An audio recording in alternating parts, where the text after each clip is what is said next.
Muy buenas tardes, estamos aquí con el diputado Javier Caballero en el barrio antiguo, diputado, donde va a haber fiesta durante el Mundial el próximo año. Fiesta futbolera. El alcalde Adrián de la Garza va a habilitar esta zona, el barrio antiguo, la va a embellecer, la Plaza Zaragoza, para los turistas que al parecer van a venir en una cantidad pues, considerable. Pero ¿Cómo te estás preparando para el Mundial? fíjate recién acaba de pasar el sorteo, creo que nos teníamos una expectativa mucho más alta de las selecciones que nos iban a visitar. Sin embargo, pues el Mundial es el Mundial, ¿no? No deja de ser un atractivo internacional, no deja de ser una generación de marca. Y bueno, independientemente, pues cada país vive de distinta manera a su selección, y las selecciones que vengan a Nuevo León pues van a tener el acompañamiento de alguna manera de sus aficionados. Pero no solo eso, ¿no? A ver, hay mucha gente que le gusta el fútbol, no necesariamente la selección que venga, sino colores, que le gusta el fútbol como tal. Y bueno, pues creo que será una gran oportunidad y una gran fiesta para Nuevo León, para Monterrey, para Guadalupe, para incluso Santiago, que se habla que van a albergar alguna selección en el Bargal, ¿no? Javier, cuéntame, en esa sección, cuéntame tu Mundial. Cuéntame cómo fue la primera vez que entraste al mundo del fútbol. Seguramente eras niño. Sí, bueno, ahorita comentábamos previamente que mi papá específicamente, pues no muy aficionado al deporte, prácticamente no le gusta el fútbol, no le gusta el béisbol, nada. Pero enseguida en nuestra casa estaba un tío que sí le gustaba el fútbol, Rayado, por cierto. Y entonces él era el que nos inducía a practicar el deporte, pero también a ver los partidos. Entonces mi primer mundial fue en la Argentina 78. Me acuerdo perfectamente bien que me tocó ver el partido de México-Alemania, México-Túnez, México-Polonia. La expectativa era muy alta y la verdad no fue como en feria, pero pues de alguna manera fue las primeras emociones de vivir cómo seguir a tu selección nacional, ¿no? Que nos vendieron la idea de que era una selección Esperanza Verde, ¿recuerdas? Era una buena generación, pero como suele suceder a veces, ¿no? Incluso en ese entonces no estaba tan globalizado, no habíamos visto a los de enfrente y resultaba que traían un nivel mucho más competitivo que el nuestro, ¿no? ¿Te acuerdas? Le ganamos a Túnez, empatamos con Polonia y perdemos con Alemania y pasamos a la siguiente ronda. Así estaba presupuestado, pero pues ni una ni otra, fueron 3 partidos que te digo, en ese entonces pues yo tendría 8, 9 años. 9 años, sí. Y apenas empezaba a entender y a disfrutar. Ahorita los niños pues ya están mucho más adelantados, con mucho más información, ¿no? Y bueno, en España 82, pues no clasificamos, pues una tragedia también ahí en la eliminatoria. Y en el Mundial de México 86, que ya lo seguimos mucho más de cerca, pues nos toca, o me toca a mí ir a mi primer partido mundialista, que es México-Alemania. Aquí en Monterrey. Cuando llegan aquí en cuartos de final, creo que era. Pero además, la selección de Polonia se hospedaba en Valle Escondido, en Santiago. Entonces había una cercanía, porque si tú recuerdas, en ese entonces ambos estadios, el TEC y el UNI, eran mundialistas. Eran sedes, sí. Y entonces había mucho más participación local. A ver, no nos adelantamos a los siguientes mundiales, vamos por partes. Entonces, de aquel 78 Argentina, en vez de Esperanza Verde, terminan como los ratones verdes. Ahí se bautizó la selección cuando tenía mal resultado. Sí, bueno, acuérdate que hasta contra Alemania les metieron 3 goles en cada tiempo. A cada portero. No, ¿cómo quedaron? No, pues 3. Empatamos. No, pues nos metieron 3 a cada quien. Que Pedro Soto le preguntó a Pilar, o Pilar a Pedro Soto en el vestidor, oye, ¿cómo quedamos empatados? ¿No? Entonces, bueno, pues entonces como que la ilusión de los niños y todo, no alcanzabas a dimensionar, veías el fútbol y te gustaba, ¿no? Javier, naciste en el 69, casi en un año mundialista, en el México 70, ¿verdad? De esos grandes futbolistas. ¿A quién seguiste conforme pasaron los años y creciste? Pelé, Beckenbauer, Rivelino, Borja. Pues el Mundial del 70 sí no me acuerdo. Sí, estaba muy chiquillo, estaba 5 años. En embrión, porque pues tenía un año, claro, sí. Y aparte de diciembre, entonces tenía meses apenas, ¿no? Pero conforme fueron pasando los años, pues las figuras de Johan Cruyff, de Beckenbauer y las del 78 que se empezaron a acrecentar también bastante, como el mismo Cruyff. Y obviamente pues la selección campeona, ¿no? Argentina, Mario Kempes, el portero, Pato Fillol, por supuesto. Y de ahí, obviamente fue un mundial que ya lo pudimos disfrutar mucho más. Aquella naranja mecánica también que venía de haber sido subcampeona también en Alemania, con altas expectativas, pero bueno, la selección de Argentina se impuso en su momento y como que de ahí empezaron a salir otro tipo, las figuras de la segunda generación, digamos, no Pelé, a mí no me tocó verlo Pero jugar, obviamente, ¿no? o sea, ya sabíamos que era una marca mundial, ¿verdad? Sigue siendo un referente entre los mejores futbolistas del mundo, pero no me tocó en su momento. Creo que los que jugaban en ese momento era Zico y por ahí algún otro brasileño. Te me adelantaste te iba a Sócrates. preguntar de Argentina. A Sócrates, sí. Sócrates. Te me adelantaste a Argentina 78, o sea, de esa selección argentina, de ese mundial muy polémico también, ¿no? Era la dictadura militar, aquel partido, ¿te recuerdas de contra Perú? Sí, claro, que mucha gente sigue diciendo que Se vendieron. estuvo amañado, Que estuvo amañado, digamos, un 6-0 creo que fue, algo así, ¿no? Sí, sí, sí. Ocupaban ganar por Creo- 6 goles y le ganaron metieron por 6 7, una goles. cosa así. Sí, sí, Creo sí. que ahí nace la palabra amaño de un Amaño. partido, o sea, Sí, fue sí, manchado, ¿no? Un partido que si hubiera sucedido en estas épocas, seguramente otras cosas hubieran pasado, ¿no? Pero bueno, como tú repites, hubo grandes figuras, ¿verdad? Sí, claro, claro. De Holanda, de Alemania, de Italia también. Pasarela Brasil. mismo en el 78, ¿no? Estuvo con Argentina. Sí, claro, sí. Luego vino a dirigir al Monterrey, claro. Jugó en aquel mundial, si bien recuerdas, Virceu. Dirceu Argentina Guimaraes, 78. que luego vino a la América, Vino a la claro. América. Sí. De ahí se fue a Atlético de Madrid y luego volvió. Y lo vino como a un la gran América. estrella. Un zurdo, un brasileño mediocampista muy bueno, claro. En el 78, Javier, España 82. De nuevo México no califica, otra vez en la zona. Y los mexicanos, como tú, jóvenes, pues ven el mundial por televisión. Claro. ¿A quién en la final? ¿Te acuerdas de la final Alemania-Italia? ¿A quién Sí, le ibas de aquella final? La Alemania de Schumacher, la Italia de Pablo Rossi. Sí, no recuerdo con quién ellos simpatizaba, pero sí me acuerdo mucho de Paolo Rossi, que pues fue finalmente que marcó una diferencia en los goles. Y los defensas, no me acuerdo si ya estaba Franco Baresi en la central de Italia. Todavía no estaba. llegaba, sí. Pero tenía una defensa muy fortalecida, pues el catenacho, como le decía, cuando se replegaban. Replegarse a la defensiva. Y en base a la defensiva desdoblaban de una manera muy rápida. Y probablemente para muchos Alemania era el favorito, pero pues Italia dio el que campeonato. venía de menos a más, ¿recuerdas? Marco Tardelli. ¿Te También, acuerdas aquel festejo? Creo que dicen que ese gol y el festejo de Marco Tardelli es el más emotivo. Cuando se va, sí, ¿Lo recuerdas? claro, sí lo recuerdo. Por ahí lo vamos a meter en la entrevista, para... Sí lo recuerdo vagamente, pero son los que te marcan, claro. Es que hiciste cómo movía los brazos. Incluso fue en ese mundial, ¿no? Cuando Francia dio un partidazo ¿Contra Alemania? Contra Alemania, Claro, que sí, estaba girado del chaparrito y que fue un partidazo que va 4-3 o 3-2. Sí, que dicen que fue uno de los mejores De partidos. los mejores en la historia. partidos. Ese también lo tengo muy presente.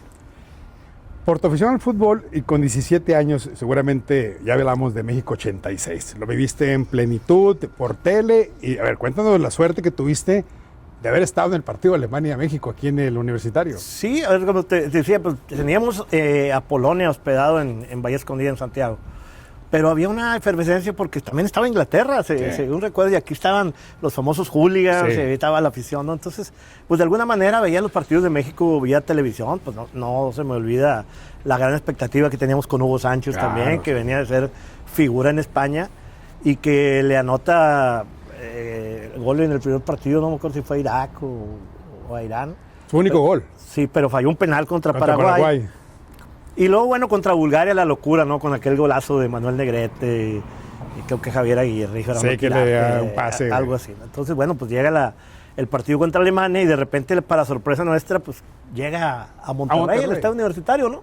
Creo que por ese empate con Paraguay lo ubica en Monterrey el siguiente partido. Porque su llave estaba destinado a ser a la Azteca, Ciudad de México, ¿no? Sí. Y entonces llega y de repente un tío nos dice, ¿sabes qué? Tenemos 7 boletos para ir al estadio universitario. ¿Cómo? Y todos chavos y todos al alboroto, ya te imaginarás, pelucas y píntate la cara y la fiesta y vámonos al universitario a vivir nuestro primer partido. ¿Estabas en prepa? ¿O en la universidad? Estaba en prepa, sí. Y la camada de amigos, pues todos estábamos en prepa, primos y amigos de la cuadra. Ay, pero ¿cómo hiciste para escoger a los amigos? No había pues 7 boletos. Eran, o sea, vaya, ya estábamos en la lista del tío. El tío ya había dicho, vas tú. Y éramos primos y vecinos, ¿no? Como que uno de nuestros primos, pues el papá era el que tenía la posibilidad. Sí. Y como siempre nos juntábamos en la cuadra, pues dijo, pues vas tú con tu banda, ¿no? Y entonces ahí vamos todos al estadio y bueno, pues en penales, un partido con aquel famoso gol anulado del Abuelo Cruz, que siempre vamos a tener la duda si estuvo correctamente anulado o no, ¿verdad? Pues ya después se dice que sí, pero bueno, desde la óptica mexicana... Si hubiera VAR, fue injusto otra el cosa árbitro. hubiera sido. Ándale, ándale. Oye, Javier, pero bueno, a ver, has jugado fútbol, aunque a tus papás no les interesaba el fútbol, tú sí. O sea, tú sí A mí empezaste me practicar. gustó jugar desde chavo y de alguna manera pues siempre estábamos ahí en las selecciones escolares y siempre estuvimos en el torneo local, en el equipo que de alguna manera destacaba más. Era para nosotros una forma de entretenernos, de practicar el deporte, de convivir con los amigos, pero también nos dio la oportunidad de salirnos de nuestro pueblo. En ese entonces pues no estaba tan pegado Santiago y Monterrey, estábamos más alejadones. Sí. Entonces con las selecciones que hacían, pues nos llevaban a jugar a otras Ok, partes. ok, ok. Incluso venías a Monterrey y decías, wow, voy a Monterrey, me voy a quedar allá. Un torneo. Sí, y nos dio la posibilidad también en ese momento de alcanzar a estar en un nivel de básicas de Rayados. Ah, mira. Estaba muy lejos, estaba en válvulas de calidad, De las calidad. canchas del Monterrey, Sí, ¿no? ahí acá en San Nicolás, ¿no? Y hacen una selección de la parte de Santiago y ahí nos toca estar. Ah, ok. Y nos acrecentan más la afición. Ya teníamos afición porque íbamos al Cerrito Ah, ok. a verlos entrenar. Sí, me platicaste ahorita. Cuéntame. Pero tenían una lista en la zona especial donde tú decías tu nombre y por pertenecer a la institución te dejaban pasar gratis. Ah, ok. Entonces, pues cada 15 días nos íbamos, el grupo de amigos, y nos íbamos a ver a los ¿A los Rayados. Rayados? ¿Sí? ¿Al TEC? Al TEC. Al viejo TEC. Al TEC. Y luego, pues ya nos hicimos abonados y es fecha que tenemos una tradición ya de cada 15 días ir a ver a los Rayados. Quiero que sepan que la entrevista se iba a hacer el miércoles, el martes, ¿verdad? Porque Javier tenía que ir al estadio por su afición a los Rayados y le estamos haciendo hoy. Javier, fuiste alcalde de Santiago, diputado local. ¿De qué manera has apoyado el deporte? Haciendo un paréntesis, saliéndonos del túnel del tiempo. ¿Cómo has apoyado el deporte, específicamente el fútbol también? Fíjate que todo está vinculado de alguna manera, Ah, ok. porque esto que platicábamos ahorita de practicar el deporte, cuando lo practicas ya a un nivel competitivo, a mí en lo particular, me daba mucho coraje Ajá. que Santiago no tuviera instalaciones dignas para practicar el fútbol. El fútbol. Y entonces decías, tú vas a la selección de Santiago a jugar a Gualagüises.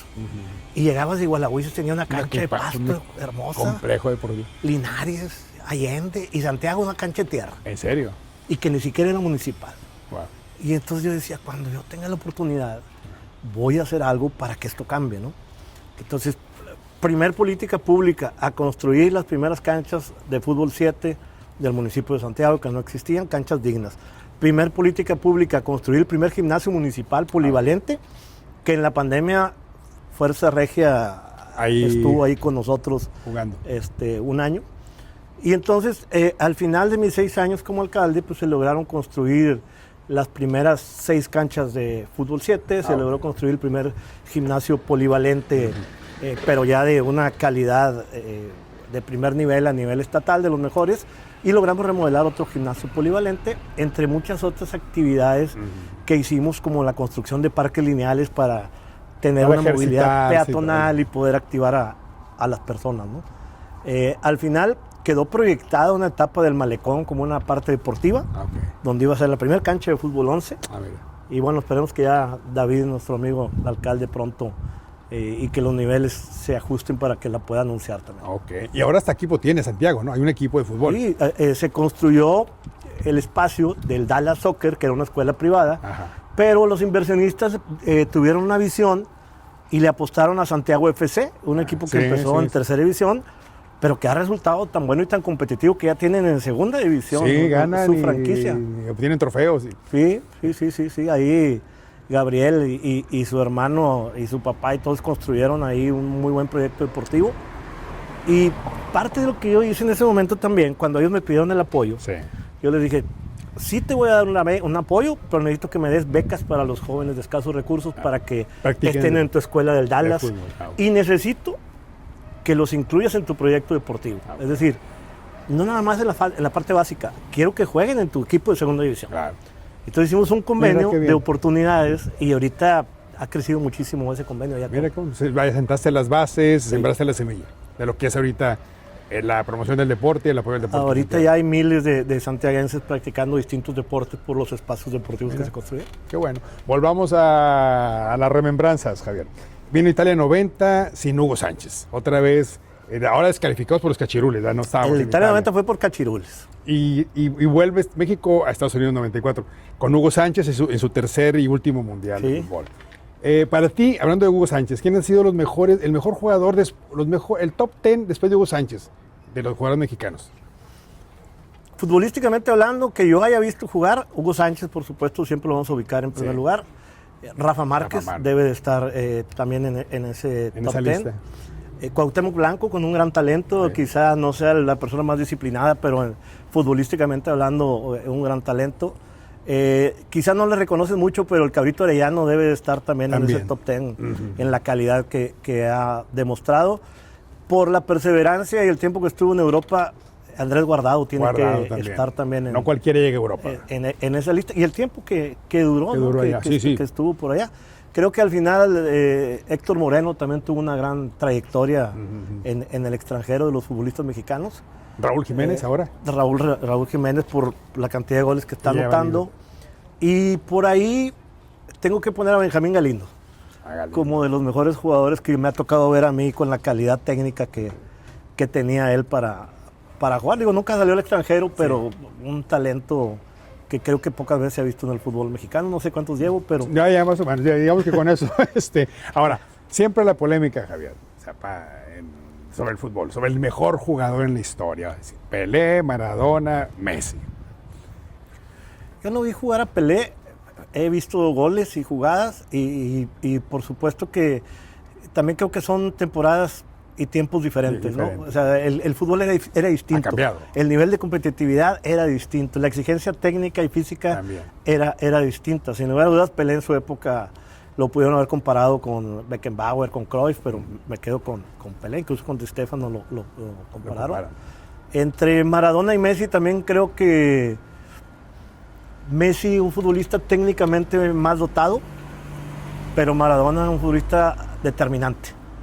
Un liderazgo determinante que él solo ganó, se puede decir que los mundiales que ganó Argentina en su época, ¿no? Claro. Con ese liderazgo. Y actualmente Cristiano y Messi pues también juegan posiciones diferentes, ¿no? Yo creo que nombrar uno solo sería injusto, ¿no? Yo creo que ese es el top 4 de la historia. De la historia. ¿Qué le ha pasado, Javier, en lo que se ve que conoces mucho de fútbol? ¿Qué le ha pasado a México? ¿Qué le pasó a México en Corea, Japón, en Sudáfrica, en Francia, en Qatar? ¿Por qué no hemos llegado a ese famoso quinto partido que tan ilusionados los mexicanos de llegar? Según tu opinión. De mi óptica muy particular es que nos ha faltado roce internacional a los jugadores mexicanos. O sea, talento hay, pero la preparación que se le da en Europa al futbolista es de un atleta, es totalmente diferente. La mentalidad que adoptan allá en la competitividad. Y entonces México va y compite con sus armas técnicas, pero al momento de la competitividad, de la fortaleza mental y de la competencia física, creo que ahí hemos estado de alguna manera en desventaja. Y los campeones del mundo pues, nos dan la razón, ¿no? Argentina pues, tiene todos sus jugadores jugando a un nivel internacional top. Exportan Brasil montones, tiene todos sus jugadores jugando en un nivel en todos top. los países del mundo hay brasileños o argentinos. España, Alemania, es decir, creo que a México lo que le ha faltado un poco es tener la visión interna de que si bien el fútbol es un negocio, creo que también a veces hay que sacrificar el negocio si queremos ser competitivos a nivel internacional y dejar que las jóvenes estrellas emigren, que vayan y que jueguen a Europa, que se rocen, que hagan lo que tienen que hacer en competitividad. Pero bueno, desafortunadamente hoy tenemos una estrella emergente que es Gilberto Mora, Gil Mora, y no quiero pensar el valor que le vayan a poner internacional en vez de dejarlo que vaya y pruebe suerte y que se vaya cotizando conforme vaya dando resultados, ¿no? Porque hay jugadores que se han ido sacrificando sus altos salarios en México con tal de agarrar ese roce europeo, ¿no? Y cuando regresan a México, regresan al top de competitividad, pero luego pasa el tiempo y como que vuelven a agarrar otra vez el nivel de exigencia, quizá como México es un país que paga bien, el espectador de alguna manera hay aficiones que apapachan, entonces caes en un estatus de confort que en el nivel europeo el que baja nivel ya están otros tres esperando. Entonces creo que si México tuviera más futbolistas en el extranjero, en cualquiera de las categorías, en cualquiera de las divisiones, en cualquiera de los países, llegaría más fuerte a los mundiales. Javier, Hace días fue el sorteo del Mundial, Monterrey, Nuevo León, todos estamos esperando la distribución de los equipos en los grupos. ¿Qué esperas del Mundial en la sede oficial de Monterrey y a nivel México? Mira, pues yo creo que en primera instancia hay que estar conscientes de que México es una subsede. La sede es Estados Unidos. Sí. Y haber pensado que a México le iban a trasladar selecciones de primer nivel, pues como que quizá nos ilusionamos demasiado. ¿no? Somos una subsede, tenemos 4 partidos en Nuevo León, creo que 4 partidos en Guadalajara y 5 o 6 o 7 en la Ciudad de México.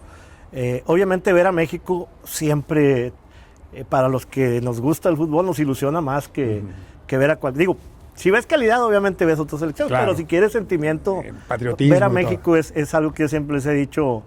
Aunque traigan el nivel que traigan, es como cuando ves a tu equipo favorito. Claro, Eso es real. Y obviamente Guadalajara pues le toca también un partido de México y le toca a Uruguay-España con calidad. Que es el mejor partido supuestamente que va a llegar a México en primera fase. En historia, pues son 2 campeones del mundo, finalmente. Y a Monterrey pues le va a tocar el de 16avos. Que se supone que ya es un primer lugar de grupo contra un segundo lugar de grupo. Y que puede ser un partido que también tenga muy buena calidad. Sin embargo, nos queda el sentimiento de que nos hubiera gustado tener una selección top para que se instalara en Monterrey y que pudiéramos tener pues toda esta proyección que habíamos tenido de derrama económica, de proyección mundial, etcétera, etcétera. No olvidemos que Corea va a estar en un partido en Monterrey. Sí.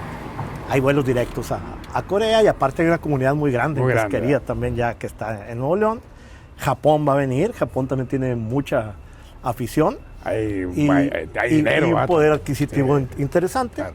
Y bueno, creo que la gran expectativa es Túnez, que probablemente sea la que se vaya a quedar en Nuevo León, a ver qué va a generar. Mención aparte, creo que va a ser el mundial más caro de la historia. A eso iba. Sí. Hicimos una encuesta en Hora Cero y los resultados son muy sorprendentes. A la pregunta, ¿cuánto interés tienes en el mundial? Solamente el 31% tiene mucho. Y tú coincides que puede tener relación con los altos precios. Parece que va a ser un mundial muy elitista. Sí, a ver, yo creo que primero, pues todo el mundo queremos calidad, ¿no? Todo el mundo queremos selecciones top. No digo que las que vayan a venir no lo tengan. Pero los precios no están accesibles a la raza futbolera, ¿no? O sea, como que se convierte más en un evento de moda, un evento elite, un evento de decir, yo fui a ese evento, y te lo sacan de tu posibilidad de lo que es la gente tradicional que quiere alcanzar esos espacios. Mira, a mí me tocó ir al Mundial de Clubs ahora con Rayados, en Los Ángeles. Y cuando empezó la venta, los boletos costaban así. Sí. Y cuando se acercaba al evento, bajaron así. Sí. Yo no sé si vaya a suceder eso mismo. Ojalá, ¿no? Ojalá. En Nuevo León, ojalá, porque finalmente lo que queremos es que la gente viva la fiesta. Sí. No estamos haciendo un mundial para los extranjeros únicamente, estamos haciendo un mundial para que la gente de Nuevo León viva la experiencia, lo disfrute, y para que lo disfrute la gente que quizás no tiene la posibilidad de ir a otro país a vivir un mundial. Sí. Entonces sí creo que la FIFA tendrá que hacer un replanteamiento de los costos, al menos en fase de grupos, y ojalá y nos toque en 16avos pues, un partido. Un Holanda-Brasil. Elite, un Holanda-Brasil, aunque sea, Holanda-Brasil. Holanda-Marruecos, Marruecos trae muy buena selección también. Sí. ¿Tú crees que la FIFA metió mano negra ahí, Javier? Porque le quita el sueño a Samuel García de que iba a venir Holanda y luego nos avienta Corea, qué coincidencia que tenemos aquí. ¿Habría algo atrás de eso? Mira, el sorteo nos dio la fortuna de que la cabeza de grupo fuera Países Bajos o Holanda. Creo que sí pudo haber habido una distribución para que Nuevo León albergara a Holanda. Países Bajos. Sin embargo, pues yo creo que también cuenta la opinión de cada uno de los países, ¿no? Debe de haber un diálogo. También, ¿verdad? Y al final somos subsede. Sí. Teníamos que acoplarnos a lo que nos mandaran. Sí. Y entonces, pues lejos de pensar que pudiera haber una mano negra, a lo mejor sí puede haber intereses de por medio que el país anfitrión lleva mano. ¿Qué diga Holanda? Diga Países Bajos, porque ya ves que erróneamente decimos Holanda, que es Países Bajos. Que el gobierno holandés o de Países Bajos digan, no quiero ir a Nuevo León. O que simplemente la sede estadounidense diga, oye, a mí me interesa que esté aquí. Sí. Que esté en Kansas City, que esté en Dallas, que esté en Houston. Ellos son la sede. Sí. Y nosotros somos la subsede. Entonces, probablemente Por eso se tardaron un día, porque tenían Sí, que claro. acomodar intereses Claro. de todos, ¿no? Javier, por último, ¿cómo te imaginas esta zona del barrio antiguo, remodelada, embellecida, en esos días de Mundial aquí en Nuevo León? He estado en otras experiencias de FanFest mundialistas y me lo imagino de esa manera, ¿no? Una zona ordenada, llena de vida, donde los aficionados y aficionadas puedan disfrutar, apoyar a sus selecciones o apoyar simplemente la justa mundialista, que se lleve a cabo en un marco de paz, en un marco de sana convivencia, y que se lleven de Nuevo León y de Monterrey la mejor de las impresiones y la mejor de las imágenes para el mundo, que finalmente creo que eso es lo que queda al final marcado en cualquier experiencia que vives, ¿no? Que sea una zona, como te digo, un FanFest y que además marque una diferencia en armonía, en paz, pero sobre todo proyectando lo que es hoy la ciudad de Monterrey, ¿no? Hacia Monterrey. Diputado Javier Caballero, ¿algo que quieras agregar? No, la verdad es que siempre es muy agradable platicar de estos temas Fuera de lo de la legislativo, política de y la grilla. fuera de todo, que también es un tema muy apasionante, Claro. pero no deja de ser un tema de moda el fútbol, el mundial en Nuevo León, en México. Y además, todo esto siempre está vinculado con toda la vida cotidiana, ¿no? O sea, tener un sano espacio de esparcimiento, digámoslo de esa manera, pues te olvidas un poquito a veces de la problemática. El fútbol nos genera eso, Ándale, pasión, sí. a Distracción. favor, en contra. Y bueno, nos hubiera encantado que hubiera habido una final regia, pero pues en esta ocasión no se pudo. Vamos a ver cómo les toca ¿Cómo pinta el próximo año? a los Tigres de Alto Toluca en esta próxima fecha. Diputado, te agradezco mucho la entrevista que nos das ahora a Cero Deportes y a tus órdenes es tu casa. Al contrario, salud para todos.